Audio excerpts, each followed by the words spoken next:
சுட்டரிக்கிற இந்த வெயில்ல இறைவனுடைய அருமையான படைப்பை பார்த்து மகிழ்கின்ற நல்ல நேரம். பாருங்க, இயற்கை தாய் பசுமையை போர்த்து எவ்வளவு அழகாக, ரொம்ப சில்லுன்னு அழகான காத்து. நம்ம பார்த்து ரசிக்கிற இடம் மூணாறுல உள்ள தேயிலை தோட்ட பகுதிகள். இந்த பகுதிக்கு வந்தா எல்லாருமே படைத்தவனை நினைச்சு பிரமிச்சு போடுவீங்க.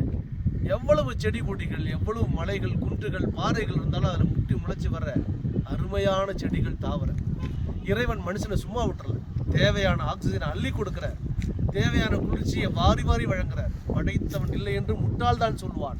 படைத்தவனின் படைப்பின் பெருமையை இந்த இயற்கை எவ்வளவு சூப்பராக பறைசாட்டு தெரியுமா? மக்கள் அலை அலையா ஓடி வராங்க, தேடி வராங்க. எதற்காக? இயற்கையை ரசிப்பதற்காக, அனுபவிப்பதற்காக. இதையெல்லாம் யார் கொடுத்தார்? இறைவன். அதை நாம் பாதுகாக்க, பராமரிக்க பழகிக்கொள்வோம். அவை அனைத்தும் மனித பயன்பாட்டுக்கு உதவுகின்ற